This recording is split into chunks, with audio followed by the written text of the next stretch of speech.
Okay, welcome to the ENG 201 virtual class. The topic for today is Frank Lloyd Wright in the Guggenheim Museum. So the first thing we're going to do so that you can get a visual idea of what the Guggenheim Museum looks like is to watch a video that both shows the Guggenheim Museum and talks about its construction, its design, its appearance, the materials of the building, etc. So you can see this document or some version of this document on CMS, and it has a link for the video.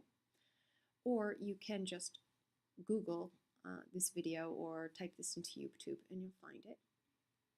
I want you to play this video, and it has really nice subtitles, so you should be able to understand everything. If you don't know a word, you can look it up. Then, while you're watching it, take notes on information about the design of the building, its appearance, which you might just notice from looking at the video without even paying attention to the discussion. What does the building look like? And the materials that it was made with. And then they ask this question at some point in the video, and I want you to think about it and answer it yourself in a few sentences. Should the architectural design contribute to the aesthetic experience? Should the building recede into the background or be part of the art? So what do you think? So basically they're going to be talking about whether a museum should just be a box for the art and not be important, or whether the building itself should be part of the art. Interesting visually, whether the building should take your attention away from the art or not. So obviously Frank Lloyd Wright created an amazingly artistic building to house the art in the art museum. And so you want to think about whether you agree with his style or not. Okay, so go ahead and do that. Watch this video and answer these questions. And in the meantime, just pause this video that I'm recording right now, and when you finish this, come back to this video. So I'll wait for you while you do that. Okay, so hopefully you've watched the video, thought about it, took notes on it, and answered that question. And I want you to bring your answers to these two prompts to class, and so we can talk about them together, because I'm interested in what you have to say. All right, now let's read Frank Lloyd Wright's biography, and that's right here. And you have this URL on CMS as a link, so you can look at it from there, or you can just look directly on this video. We're not going to read all of it, but we are going to read the biography of Frank Lloyd Wright. So, Wright was born and raised on the farmlands of Wisconsin. His mother had a vision for her son that he would become a great architect. Wright was raised with strong guiding principles, a love of nature, a belief in the unity of all things, and a respect for discipline and hard work. In 1887, following his study of civil engineering at the University of Wisconsin, Wright went to Chicago, where he became a designer for the firm of Adler and Sullivan. One of the partners of his company, the American architect Louis Sullivan, had a profound influence on Wright's work. Sullivan's mantra, "Form follows function," would also be embraced by Wright. In 1893, Wright left the firm to establish his own office in Chicago. Okay, that's background information about Wright. This paragraph is really important because it talks about organic architecture. In last class, we read a lot about organic architecture, but if you don't know what it is, this paragraph explains it pretty well. Wright created the philosophy of organic architecture, which maintains that building should develop out of its natural surroundings. Okay, so a building should be deeply connected to the nature around it, or its surroundings. From the outset, he exhibited bold originality.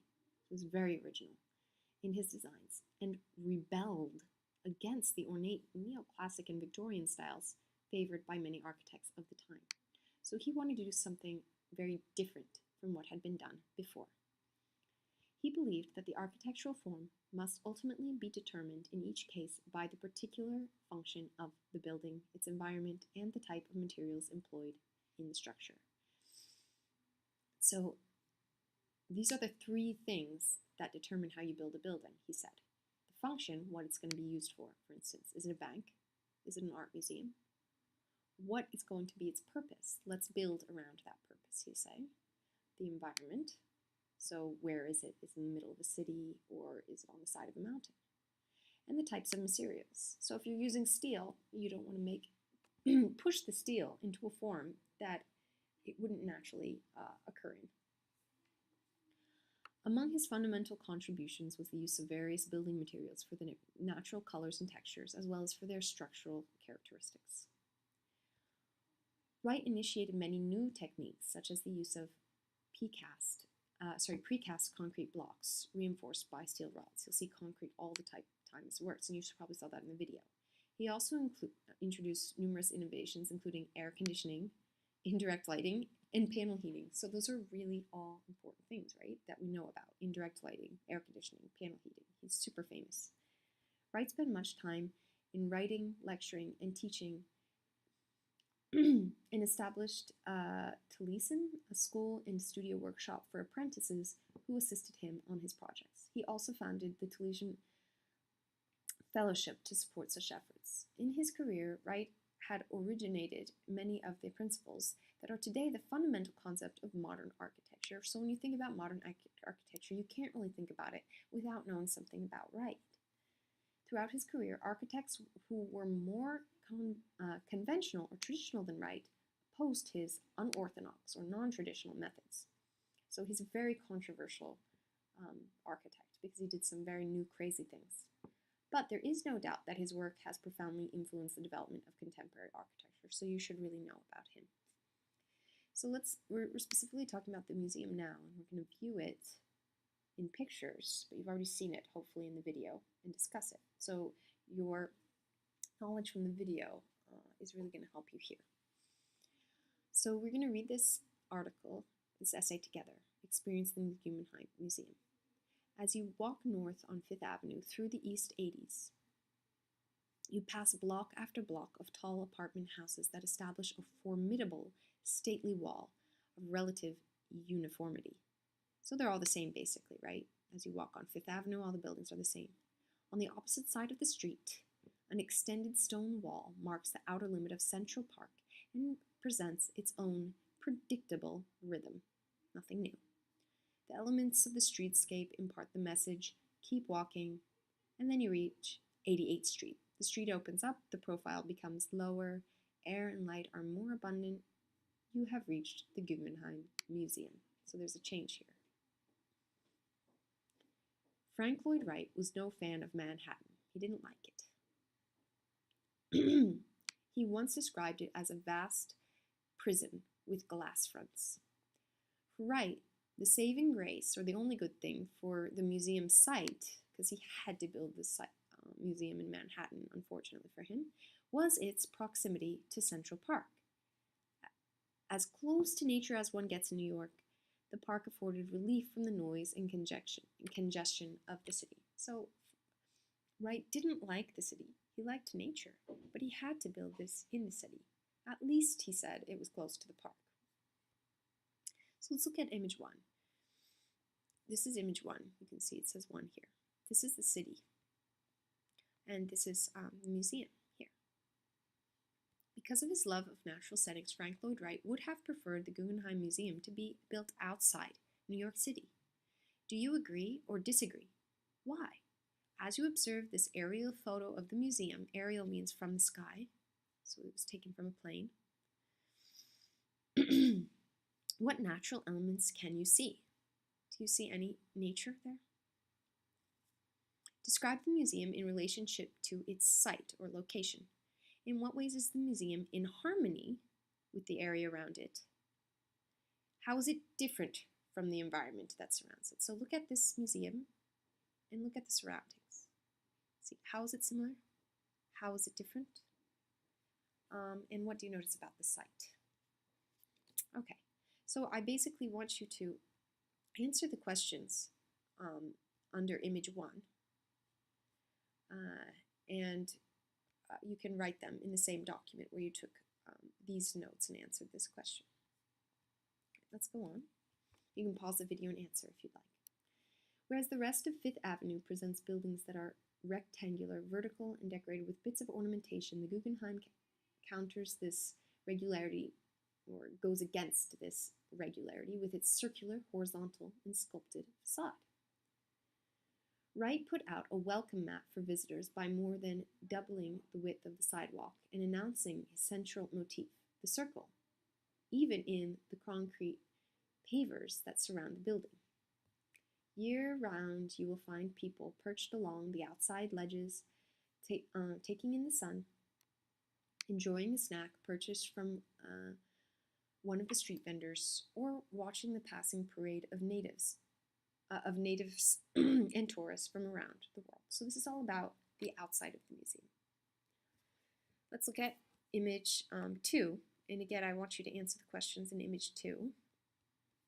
As you face the outside of the museum, as you see here, you will see 3 distinct formations. To your right, and most imposing, is the large rotunda.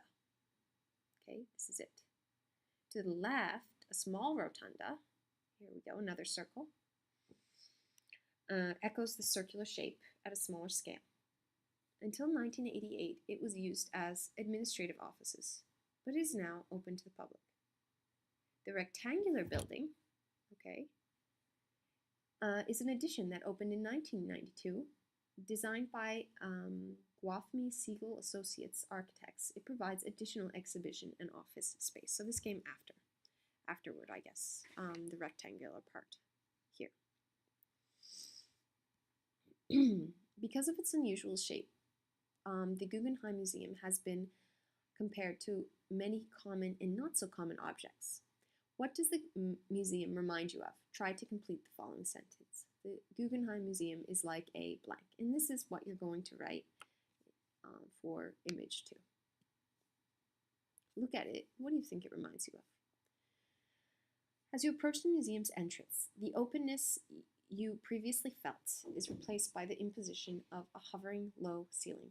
The entrance is simple and understated.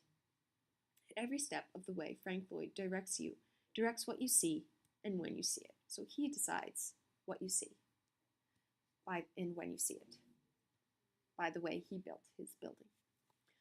So let's look at image 3. It's right here. As you step forward, the low ceiling area suddenly opens into the rotunda and draws your eye upward to the overarching skylight. The works of art remain mostly hidden. Before you get to them, you must experience the building itself. So like you saw in the video, you couldn't really see the artwork from the entrance. You have to go up to the top and then work your way down in order to see the art. Here we begin to grasp or understand Wright's vision for the museum space. Wright has based his design on the idea of a spiral ramped building topped by a large skylight. He conceived of the museum as an airy, open space where visitors would not have to retrace their steps. So, usually when you go into a museum, you go to the end and then you have to retrace your steps and see everything that you already saw again. This isn't the way this is, right? He planned continuous ramps curling around a great central space. The rotunda floor functions almost like a town plaza. Visitors on the ramps not only view the art, but also are aware of people in other areas of the museum. So you can see people that are in other places in the museum in addition to the art. Wright described his plan as one in which the visitor would enter the building on the ground level, take an elevator to the top, and descend the gradual sloped ramp, enjoying the art on display until returning to the entrance. So let's look at image 4. This photo was taken from the top ramp of the museum, looking down to the rotunda floor below. Some people find this experience thrilling. Some find it frightening and can't quite bear to look down. Okay? And we're not going to do the activity for image 4. We're just doing 1, 2, 5, and 6. So let's look at image 5. This is a diagram that shows the interior plan of the Guggenheim Museum. According to Wright's design, visitors would enter the building, take an elevator to the top, and enjoy a continuous art viewing experience while descending along the spiral ramp. With a pointer, trace the path that Wright intended for visitors to travel. In what way does Wright's design conform to the principle of form follows function? Are there ways that Wright's design is contrary to the function of an art museum? Okay, so for number 5, you might need some information, which is that form follows function has to do with how the building is made for a specific purpose, and it takes into mind that purpose and is designed according to that purpose. So you look at this design and you think, do you think this is an appropriate building for an art museum? Is it appropriate for what needs to be done in an art museum, or do you think that it conflicts with the idea of an art museum? Do you think that an art museum would work well in this building or not? All right, let's move on to image 6. This is actually an image not of the museum itself, but a piece of art inside. You may know it. It's a famous piece of art, right? This painting, Composition 8, by Vasily Kandinsky, was the first non-objective painting purchased by Solomon Guggenheim. So you can tell it's not a picture of an objective object. It's not like a bowl of fruit or something like that. It's more pictures, or an image of an idea. At the time, this painting was considered revolutionary because it used forms, shapes, and colors that were invented rather than observed. The Guggenheim Museum was built to house Solomon Guggenheim's collection of non-objective paintings like this. In what ways does the architecture of the museum seem to consider the paintings that it was designed to exhibit? So this is kind of a similar question, number 5. Like, how he had these paintings in mind while he was constructing the building. Do you think that the architecture of the museum considers this painting and kind of reflects this painting in some way? The fact that it doesn't really portray a real-life object, but it's more modern and non-traditional, things like that. Do you think that has anything to do with the building itself? Okay, so I just want you to answer the questions that were asked of you in images 1, 2, 5, and 6, and answer these 2 other prompts based on the video, and bring your answers to next class. And that's all. Have a nice week.